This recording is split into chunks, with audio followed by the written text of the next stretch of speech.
సంస్కృత ఛందస్సులో ఉన్నటువంటి వృత్త పద్యాల తర్వాత తెలుగు ఛందస్సులో ఉన్నటువంటి జాతి పద్యాల గురించి తెలుసుకుందాం.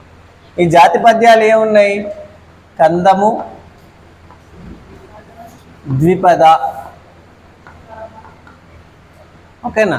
ఇవి రెండు తెలుగులో జాతి పద్యాల్లో ఉన్నటువంటివి. తర్వాత ఉపజాతి పద్యాలు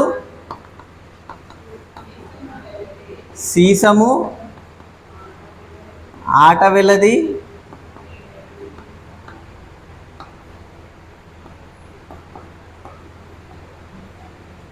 ఉపజాతి పద్యాల్లో సీసము, ఆటవెల్లది, తేటగీతి, మంజరి ద్విపద అని చెప్పేసి ఇంకొక పద్యం కూడా ఉంటుంది. ఓకేనా? ఈ తెలుగు ఛందస్సులో జాతి ఉపజాతి పద్యాలలో ఉన్నటువంటి ప్రధానమైనటువంటి తేడా ఏంది? జాతి పద్యాలకు ప్రాస నియమము ఉంటుంది, ఉపజాతి పద్యాలకు ప్రాస నియమము ఉండదు. ఇది ప్రధానమైనటువంటి తేడా. ఓకేనా? సో ఇప్పుడు కంద పద్యానికి సంబంధించి నేర్చుకుందాం. ఈ కంద పద్య లక్షణాన్ని కంద పద్యంలోనే చెప్పుకుందాం. ఓకేనా? తాతంబట్టు అనేటువంటి కవి సులక్షణ సారము అనేటువంటి ఒక పుస్తకంలో ఈ పద్యాన్ని రాసింది. ఆ పుస్తకం యొక్క ప్రత్యేకత ఏంటి అంటే ఛందస్సును పద్యాల్లో రాసిండు ఆయన. అన్ని పద్యాల యొక్క లక్షణాలని ఆయా పద్యాల్లో రాసిండు. కాబట్టి సులక్షణ సారం అనే పుస్తకాన్ని తాతంబట్టు అనేటువంటి కవి రాసిండు. ఆయన రాసినటువంటి పద్యం ఇందాక చెప్పినటువంటి గురువులు మూడిడ మగనము పరగంగా నాది గురువు భగనంబయ్య అని ఇట్లాంటి పద్యాలు ఉన్నాయి కదా, అవి కూడా ఈయన రాసినటువంటి పద్యాలు. ఓకేనా? ఇప్పుడు ఇంతకుముందు మనం ఏం చేసినాం? వృత్త పద్యాలలో మూడు గణాలకి ఒక గీత గీసినాం. మూడు గురులగులకి ఒక గీత గీసినాం, అంటే మూడు అక్షరాలకు ఒక గీత గీసినాం. ఈ తెలుగు ఛందస్సులో అతి తెలివి పనికి రాదు. అర్థమైందా? ఈ తెలుగు ఛందస్సు విషయంలో ఈ మూడిటికి నాలుగిటికి గీత గీసుడు పనికిరాదు. ప్రతి పద్యానికి ఆ పద్యాన్ని ఆధారంగా చేసుకునే మనం గీత గీయాల్సి వస్తుంది. అందుకనే వృత్త పద్యాలని అక్షర నిబద్ధాలు అన్నారు, జాతి ఉపజాతి పద్యాలను గణ నిబద్ధములు అన్నారు. అయితే దీంట్లో ఏం వాడతారు? గ, భ, జ, స, నల అనేటువంటి గణాలను వాడతారు. ఓకేనా? దీనిలో మొదటి నుంచి చెప్పుకుందాం. ఫస్ట్ ఏంది? కందము అంటే కంద పద్యంలో త్రిశర, త్రి అంటే 3, శర అంటే 5 గణంబులు ఉంటాయి. అవునా? మొదటి కంద పద్యానికి మొదటి సూత్రం ఏంది? 1 మరియు 3 పాదాలలో 3 గణాలు ఉంటాయి. కంద పద్యంలో మొదటి సూత్రం ఏంది? 1, 3 పాదాలలో 3 గణాలు ఉంటాయి. కందము త్రిశర గణంబుల, అందము గాభజస నలములు అన్నాడు. ఓకేనా? రెండో పాయింట్ ఏమవుతుంది? 1, 3 గణాలు ఉంటే 2, 4 ఏమవుతుంది? పాదాలలో 5 గణాలు ఉంటాయి. ఓకేనా? మూడవ పాయింట్ ఏంది? గ, భ, జ, స, నల అనే ఈ 5 గణాలను మాత్రమే వాడతారు. గ అంటే ఏంది? 2 గురువులు, భ అంటే ఏంది? 1 గురువు లఘువు, జ అంటే ఏంది? లఘువు గురువు లఘువు, స అంటే ఏంది? లఘువు గురువు, నల అంటే ఏంది? 4 లఘువులు. ఈ 5 గణాలకు ఉన్నటువంటి సామ్యం ఏమిటి? ఈ 5 గణాలని ఎందుకు వాడతారు? ఈ 5 గణాలకు సపరేట్గా ఉన్నటువంటి పేరు ఏమిటి? అట వడి మూటన్. వడి అంటే ఏంది? వడి అంటే ఏమనుకున్నాము? వడి అంటే యతిస్థానం. యతిస్థానం ఏమంటున్నాడు? మూటన్ అంటే 3వ గణము తర్వాతి అక్షరం. 3వ గణము తర్వాతి అక్షరం అంటే ఏంది? 4వ గణము మొదటి అక్షరం. అర్థమైందా? చివరి కాదు, 3వ గణం చివరి అంటే తప్పు అవుతుంది. 3వ గణము తర్వాతి అక్షరం. అర్థమైందా? అంటే 4వ గణం మొదటి అక్షరం అవుతుంది. మూటన్ ఛందస్సులో ఇమిడాలి కాబట్టి మూటన్ అన్నాడు. 3వ దాని తర్వాతది, 3వ గణం తర్వాతది. అర్థమైందా? అంటే 4వ గణంలోని మొదటి అక్షరము యతి స్థానంగా ఉంటుంది. తర్వాత ఐదోది ఏమన్నాడు, ఒందును నల జల్లు నారిట అంటే ఏంది, 6వ గణంగా ఏముండాలట, నల కానీ జగనము కానీ ఉండాలి. వేరే గణాలు ఉండడానికి లేదు. ఉన్నాయే 5 గణాలు. 5 గణాలలో 6వ గణంగా నల కానీ జగనం కానీ ఇవి రెండే రావాలి. రెండిట్లో ఏదో ఒకటే రావాలి. అర్థమైందా? పొందుం తుద గురువు 6వ లక్షణం ఏంది, తుద గురువు. తుద గురువు అంటే ఏంది, కంద పద్యాన్ని 2 భాగాలు చేస్తే వీడికొక సగం వీడికొక సగం అయిపోతుంది. అవునా? ఈ సగం చివరన గురువు ఉండాలి, ఈ సగం చివరన గురువు ఉండాలి. అంటే 2వ 4వ పాదాల చివర గురువు ఉండాలి. అర్థమైందా? తర్వాత జగనమొప్పదు బేసిన్. బేసి గణాలలో జగనం రాకూడదు. బేసి గణాలు అంటే ఏంది, 1, 3, 5, 7 గణాలు. ఈ బేసి గణాలలో జగనం రాకూడదు. అది ఎన్నో నియమము, 7వ నియమం. దీనిలో మొదటి ఏమన్నా కంద పద్యంలో 4 పాదాలు ఉంటాయి. అవునా? తర్వాత ఎన్నోదైతే అది 7, ఇది 8. 9వ నియమం ఏంది, ప్రాస నియమం ఉంటుంది. అందుకే కదా జాతి పద్యం. 10వ నియమం ఏంది, ప్రాసాయతి చెల్లదు.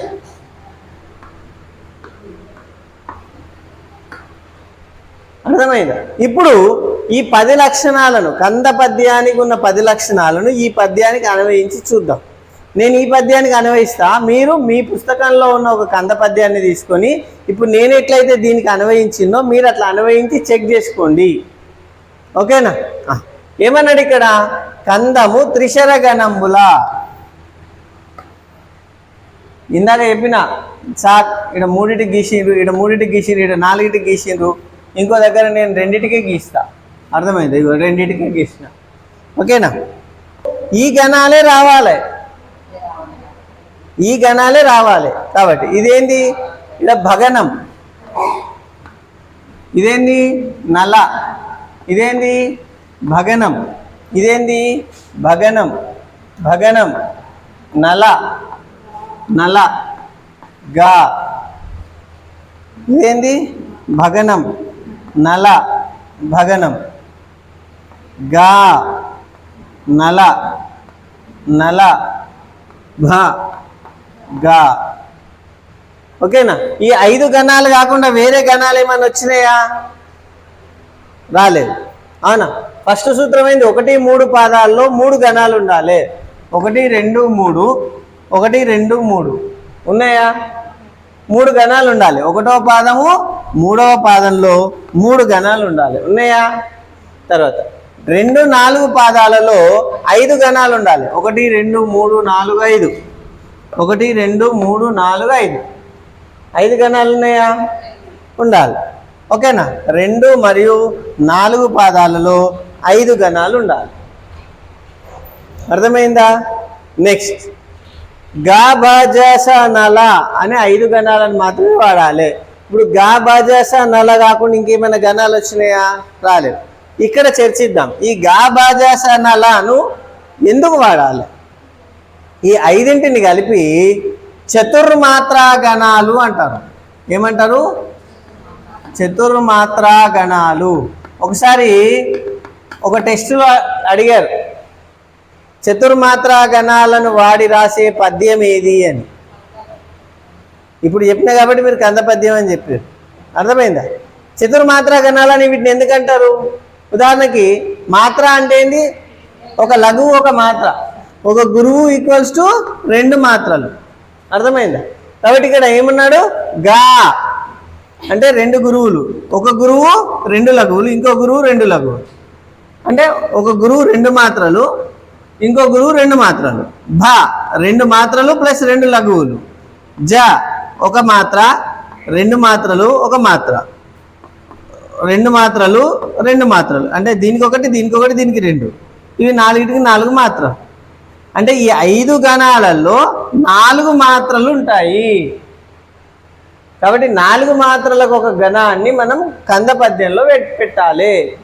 అర్థమైందా? ఈ 5ంటిని కలిపి చతుర్మాత్రా గణాలు అంటారు. కంద పద్యంలో వాడే గణాలకున్న పేరేమిటి? చతుర్మాత్ర గణాలు. అవి ఎన్ని? 5. అవి ఏవి? గ, భ, జ, స, నల. అర్థమైందా? ఇది తర్వాత ఏంది? అట వడి మూటన్. వడి, వలి, యతి, విరతి, విరామము, విశ్రాంతి, విశ్రామము, విరమణ అన్నికి యతికి పేర్లు ఉన్నాయని చెప్పిన. మూటన్ మూడవ గణము తర్వాత అక్షరం. మొదటి పాదంలో మూడవ గణం తర్వాత అక్షరం ఉందా? లేదు. కాబట్టి దీనికి చెల్లదు. అంటే ఒకటో పాదానికి యతిమైత్రి చెల్లదు, తర్వాత మూడవ పాదానికి కూడా యతిమైత్రి చెల్లదు. ఎందుకు? దాంట్లో మూడవ గణం తర్వాత అక్షరం అనేదే లేదు కాబట్టి వాటికి చెల్లదు. మరి దేంట్లో చెల్లుతుంది? 2, 4 పాదాలలో చెల్లుతుంది. అర్థమైంది? మొదటిది ఏముంది? నా. తర్వాత 4వ గణంలో లా. మన యతిమైత్రి అక్షరాలు రాయించేటప్పుడు నాకు, లాకు యతిమైత్రి చెల్లుతుంది అని చెప్పిన. తర్వాత ఇక్కడ పా, ఇక్కడ మా. పోలో ఓ ఉంది, మాలో ఓ ఉంది. అవునా? కాబట్టి ఈ పప్ప, బబ్బ, మా వర్గాక్షరాలు యతిమైత్రి చెల్లుతాయి అని చెప్పేసి అనుకున్నాం. అవునా? పప్ప, బబ్బ, మాకు యతిమైత్రి చెల్లింది. ఇక్కడ ఓ ఉంది, ఇక్కడ ఓ ఉంది కాబట్టి యతిమైత్రి చెల్లింది. అవునా? అంటే యతిస్థానము 3వ గణం యొక్క తర్వాతి అక్షరము, అంటే 4వ గణం యొక్క మొదటి అక్షరము. తర్వాత ఒందును నలజలు నారిట 6వ గణంగా నలగణము కానీ జగనము కానీ ఇవి రెండే రావాలి. చూడండి, 1, 2, 3, 4, 5, 6. 1, 2, 3, 4, 5, 6. ఇక్కడ నల వచ్చింది, ఇక్కడ నల వచ్చింది. ఒక్కొక్కసారి ఇక్కడ జా రావచ్చు, ఇక్కడ నల రావచ్చు, ఇక్కడ జా రావచ్చు, ఇక్కడ నల రావచ్చు, ఏదైనా రావచ్చు. కానీ 6వ గణంగా మాత్రం ఏముండాలి? నగనము కానీ జగనము కానీ ఉండాలి, నలగణము కానీ జగనము కానీ ఉండాలి. తర్వాత తుద గురువు.